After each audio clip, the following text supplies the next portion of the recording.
La Chambre de commerce LGBT du Québec a mis sur pied une collecte de fonds afin de soutenir Leucan Montréal-Laval.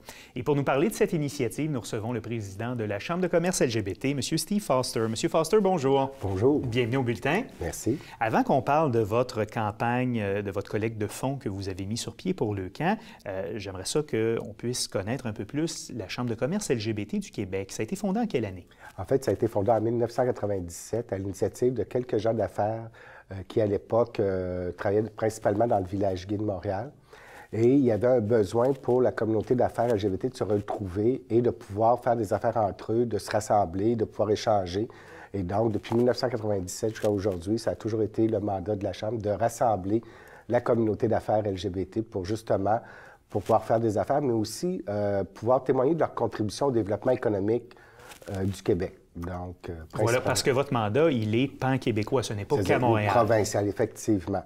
Et nos membres sont principalement des petites entreprises, travailleurs autonomes, professionnels. On a quelques grandes entreprises, les banques, cabinets d'avocats.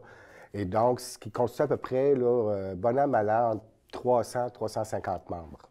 Et c'est important que d'avoir un lieu permettant à ces gens d'affaires-là de se réseauter, de se rencontrer, de faire des affaires entre eux? Oui, tout à fait. Bien, un peu comme la jeune chambre de commerce du Montréal, la chambre de commerce haïtienne, des choses.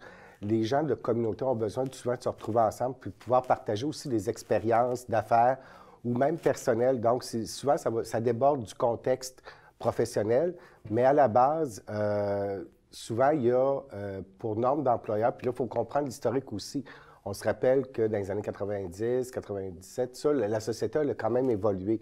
Et même si aujourd'hui, on parle d'une meilleure intégration des populations LGBT dans différents secteurs d'activité, il reste quand même que le milieu du travail, dans certains secteurs, demeure aussi avec certaines résistances par rapport aux populations LGBT. Donc, il y a toujours cette nécessité-là de se retrouver parmi des gens qui nous rassemblent, qui ont un peu le même vécu, et donc... Et la possibilité, justement, de réseauter tous ces gens-là et de faire aussi des affaires. Aussi. Oui, de faire des affaires et de pouvoir, justement, aller plus loin et aussi de participer à d'autres activités. Par exemple, nous, on a des activités de réseautage, on a un gala, mais aussi, il y a des conférences qui ont été faites à travers les années qui permettent, par exemple, de parler de la réalité des personnes LGBT en milieu de travail. Donc, c'est très nécessaire comme organisation. On a aussi ce que je pourrais appeler une valeur de sensibilisation aussi à travers les milieux de travail au sein des entreprises. Par exemple, aujourd'hui, il existe des politiques de diversité dans le milieu des affaires, des grandes entreprises, par exemple les banques, voire des politiques de diversité. Il faut savoir qu'elles ont été faites beaucoup à l'initiative des communautés LGBT il y a plusieurs années, qui permettaient justement d'assurer un meilleur environnement de travail pour les gays et lesbiennes et les personnes trans plus récemment. Voilà. Et ce type de politique de diversité-là, bien, il y a des gens d'autres communautés aussi qui en bénéficient. Tout à fait. Effectivement, parce qu'aujourd'hui, les politiques de diversité incluent l'ensemble des communautés, soit issues des communautés culturelles ou issues des communautés LGBT. On va en venir maintenant à la campagne, donc la levée de fonds que vous organisez au profit de Leucan Montréal-Laval. Avant de parler de la campagne en tant que telle, qu'est-ce qui a motivé la Chambre de commerce à s'impliquer socialement puis à mettre sur pied cette levée de fonds? En fait, pour nous, il était important de décloisonner notre action. Donc, autant que c'est important de se rassembler, autant que c'est important aussi de contribuer en dehors de nos communautés au développement, justement, de la société, que ce soit d'un point de vue économique ou d'un point de vue social.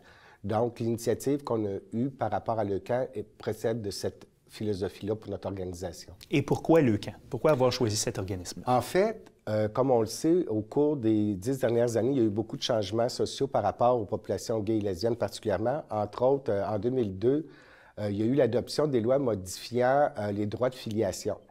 Et on le sait aujourd'hui, la famille prend plusieurs formes et si à une époque, on ne pouvait pas adopter comme gay, aujourd'hui, on peut le faire. Donc, dans nos gens d'affaires, il y en a plusieurs qui, aujourd'hui, ont des enfants, en adoptent, que ce soit chez les lesbiennes qui ont déjà leurs propres enfants ou chez les gays. Donc, on trouvait que c'était quelque chose qui était important pour nos membres, mais aussi tout le monde a des enfants dans son environnement. Moi, je suis parrain, donc on a tous des enfants et on trouvait que c'était une belle cause. Donc, quand ils nous ont approchés, c'est sûr qu'on a dit oui immédiatement. Et rappelez-nous la mission de Leucan. Leucan, c'est qu'ils viennent en aide à la famille et aux enfants qui sont atteints de leucémie ou de cancer. Donc, c'est des services que les personnes gays et lesbiennes utilisent aussi par rapport à Leucan. Donc, notre association était juste naturelle avec eux. Et quelle forme va prendre donc votre campagne annuelle? En fait, c'est une campagne qui va s'étaler sur un an. On s'est fixé un gros objectif de 25 000 $. Officiellement, la campagne va prendre début en avril prochain et va se terminer en mars 2017. Donc, on espère justement pouvoir atteindre cet objectif-là, symbolique, mais aussi pour nous, comme communauté d'affaires. Habituellement, on donne déjà dans plusieurs organisations, sauf qu'on n'a jamais regroupé nos forces pour le faire sous notre identité, c'est-à-dire les communautés d'affaires LGBT. Donc, pendant un an, on souhaite accumuler 25 000 $ pour justement remettre à Leucan et voir par la suite si on ne continuera pas ce type d'association-là. Et quel type d'activité allez-vous organiser pour recueillir ces fonds-là? En fait, il va y avoir un événement de lancement à la fin avril lors d'un 6 à 8 de réseautage et on planifie un événement en octobre 2016. Là, la forme exacte que ça prendra, on ne sait pas, ça va peut-être être un souper bénéfice. Nous allons voir là, avec le temps puis avec Leucan quel sera le meilleur type d'événement pour justement là, susciter le don. On espère que dès le lancement, on pourra déjà annoncer peut-être un 5-6 000 $ de levée de fonds déjà de fait parce qu'actuellement, les gens peuvent déjà donner. Pour nous, ça va être déjà comptabilisé, mais d'ici le 31 décembre, ça va pouvoir être déductible d'impôt cette année. Pour l'année 2015, comment on peut faire si on désire contribuer?